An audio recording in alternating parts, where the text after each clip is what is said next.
നവോത്ഥാന നായകൻ വിദ്യാധിരാജ ചട്ടമ്പി സ്വാമികളുടെ ജയന്തി സമ്മേളനം നടന്നു. ആലപ്പുഴ വള്ളികുന്നം വിദ്യാധിരാജപുരത്ത് നടന്ന സമ്മേളനം MS അരുൺകുമാർ MLA ഉദ്ഘാടനം ചെയ്തു. വിദ്യാധിരാജ ഇന്റർനാഷണലിന്റെ നേതൃത്വത്തിൽ ആലപ്പുഴ വള്ളികുന്നത്തുള്ള വിദ്യാധിരാജപുരത്താണ് ചട്ടമ്പി സ്വാമികളുടെ ജയന്തി സമ്മേളനം നടന്നത്. MS അരുൺകുമാർ MLA ജയന്തി സമ്മേളനം ഉദ്ഘാടനം ചെയ്തു. ജാതി വിവേചനത്തിനെതിരെ ധീരമായ നിലപാടെടുത്ത നവോത്ഥാന നായകനായിരുന്നു ചട്ടമ്പി സ്വാമികളെന്ന് MLA പറഞ്ഞു.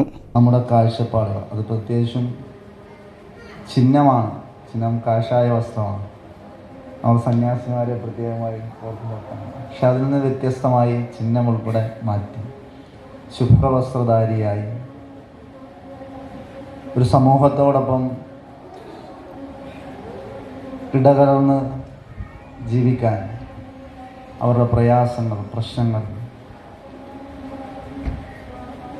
അവരോടൊപ്പം ജീവിക്കാൻ സ്വാമികൾക്ക് കഴിഞ്ഞു എന്നുള്ളതും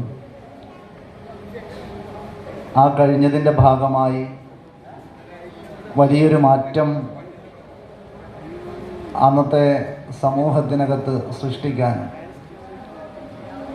വലിയ ആശയവും ദർശനങ്ങളും ഓരോ മനുഷ്യ മനസ്സിലേക്കും കടത്തിവിടാനും സ്വാമികൾക്ക് കഴിഞ്ഞു എന്നുള്ളത്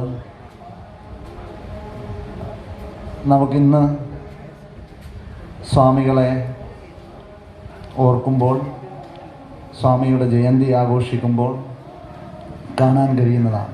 Vidyadhiraja international president doctor DM Vasudevan അധ്യക്ഷനായിരുന്നു. ജനറൽ സെക്രട്ടറി പെരുമുറ്റൻ രാധാകൃഷ്ണൻ മുഖ്യപ്രഭാഷണം നടത്തി. ചിന്മയ വിഷൻ കേരള അധ്യക്ഷൻ വിവിക്താനന്ദ സരസ്വതി, വിദ്യാധിരാജ ചിത്രകലാമാലിക നെയ്യാറ്റിൻകര സുകുമാരൻ നായർ, പ്രഭാഷക കുമ്പളത്ത് ശാന്തകുമാരിയമ്മ, വള്ളികുന്നം ഗ്രാമപഞ്ചായത്ത് പ്രസിഡന്റ് D രോഹിണി, പഞ്ചായത്ത് അംഗം K ഗോപി തുടങ്ങിയവർ പ്രസംഗിച്ചു. ചടങ്ങിൽ പ്രമുഖ വ്യക്തികളെയും ആദരിച്ചു. News bureau, Charummood.